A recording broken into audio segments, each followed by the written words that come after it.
आपण कधी विचार केलाय का की आपल्याला पाणी देणाऱ्या विहीर व बोरचे पण आधी पाणी पूजन करावे लागते. अगोदर त्यांना नैवेद्य ठेवावा लागतो. चला मग आपण चाललोय विहिरीच्या पूजेच्या ठिकाणी. एक नाही, दोन नाही, तब्बल 4 ठिकाणी पाणी पूजन करण्याचा योग आला. तर ते कसे? आम्ही आमच्या शेतामध्ये एक विहीर खांदली होती. त्याला थोडे कमी पाणी लागले म्हणून आम्ही दुसरी पण विहीर खांदण्याचा निर्णय घेतला. त्याला मग आम्हाला चांगले पाणी लागले आणि ह्या 2 विहिरी खांदण्या अगोदर आम्ही एक बोर घेतला होता. त्याची पण पूजा करायची राहून गेलेली होते, पण त्याला थोडे कमी पाणी लागले म्हणून ते तसेच मागे राहिले होते. मग त्याला कमी पाणी लागले होते म्हणून आम्ही अजून एक दुसरा बोर घेतला आणि मग आता हे 4 झाले होते. 2 विहीर, 2 बोर. आणि मग या 4ही ठिकाणी पाणीपूजन करायचे राहून गेले होते आणि प्रत्येकाच्या 7-7 सुवासिनी जेवू घालायच्या राहून गेल्या होत्या. त्यामुळे आजचा योग घडून आला होता. आज आम्ही 4ही ठिकाणी पाणीपूजन करणार आहोत आणि आपण पोचलो आहोत पहिल्या विहिरीजवळ. पण आपण हिची पूजा करणार नाही अगोदर. आपण आलो आहोत दुसऱ्या विहिरीकडे. हिची आपण आधी पूजा करणार आहोत. पाहून घ्या विहीर का किती खोल आहे ते.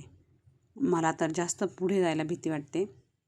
चला आपण आता पूजा करून घेऊया.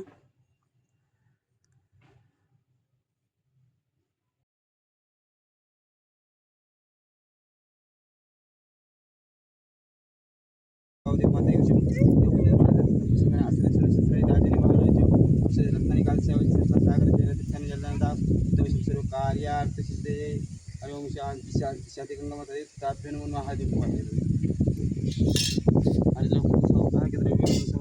माता ताप्य नमो नमः गंगा माता ताप्य नमो नमः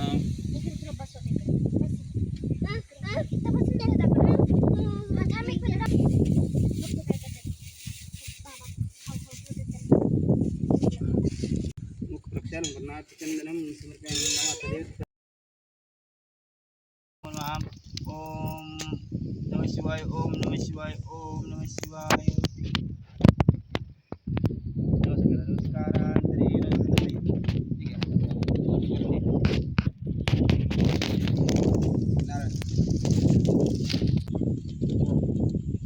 पुरी में हल्दी मुलगा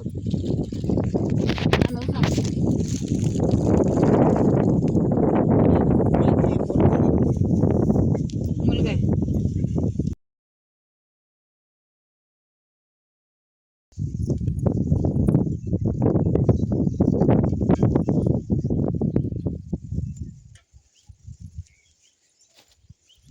हे नारळ आणि ओटी बांधायची ना एवढंच काम होईल आपली आखी विहिरीला. आणि हे कायमचं ठेवायचं ना. काय नंतर खरं झालं बदलायचं नजरला बनवून. हा काय आता एका विहिरीची पूजा झाली होती आणि आता आम्ही दुसऱ्या विहिरीकडे चाललो होतो आणि आता दुसऱ्या विहिरीची आम्ही पूजा स्टार्ट केली.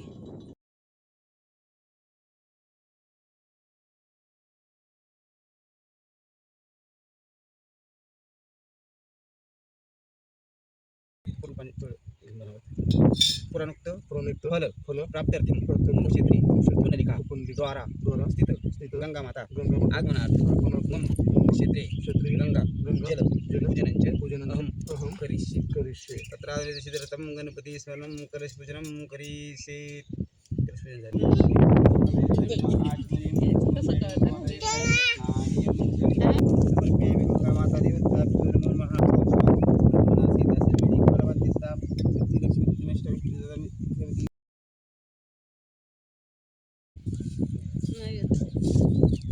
महिषासुरमर्दिनि रम्यकपूर्दिनि शैलसुते शनिरासरते धनुजनि रोशिनि दितिसुत रोशिनि द्रुमदशोशिनि सिंधुसुते जय जय हे महिषासुरमर्दिनि. दुसऱ्या विहिरीच्या ठिकाणी पण आम्ही कुलदेवतेच्या नावाने ओटी भरून झाली होती आणि आम्ही आता चाललो होतो आता नवीन घेतलेल्या बोरकडे त्याची पूजा करायला. हा बोर आम्ही नुकताच घेतला होता. याची पण आम्ही विधिव्रत पूजा केली. या बोरच्या पूजेपर्यंत खूप ऊन झाले होते. बाकी 2 विहिरीच्या पूजा केल्या त्यावेळेस ऊन थोडंसं कमी लागत होतं. पण उन्हाळ्याचे दिवस असल्यामुळे या बोरपर्यंत येईपर्यंत 10-11 वाजताच एवढं कडक ऊन लागत होतं. जल निर्मल आपण त्रिभुवन सुखदाता. ओम जय गंगे माता. दिवस उगल्यानंतर आम्हाला विहीर व बोरच्या पूजेसाठी जायचे होते. त्यामुळे आम्ही पहाटेच स्वयंपाकाला लागलो होतो आणि दिवस पण उगला नव्हता, हे तुम्ही पाहू शकता. ही डाळ शिजून रेडी झाली होती. इकडे बाजूला पीठ पण मळून झालेलं होतं आणि आमटीसाठी लागणारं वाटण मी सगळं भाजून घेतलं. कांदा, लसूण, खोबरं, डाळ हे सगळं मी भाजून वाटून घेतलं. मग सासूबाईंनी त्या आमटीला फोडणी दिली. त्यांना खूप साऱ्या लोकांचं जेवण बनवायचा अनुभव आहे. तुम्ही यात्रेच्या व्लॉगमध्ये पाहिलेच असेल. त्यांनी 100 ते 150 लोकांचं जेवण एकट्या बनवतात. आम्ही मदतीला असतो, पण सगळं नियोजन त्यांचं असतं आणि त्या छान पण बनवतात. आणि पुरणपोळी बनवतानाचा व्हिडिओ मला काढता आला नाही, कारण की मी पूजेला गेले होते. परंतु आमच्या नानींच्या बहीण आल्या होत्या पोळ्या करायला. त्यांनी इतक्या सॉफ्ट पोळ्या केल्या होत्या की संध्याकाळपर्यंत त्या मऊ राहिल्या होत्या. प्रत्येकजण त्यांच्या पोळ्यांचं कौतुक करत होते.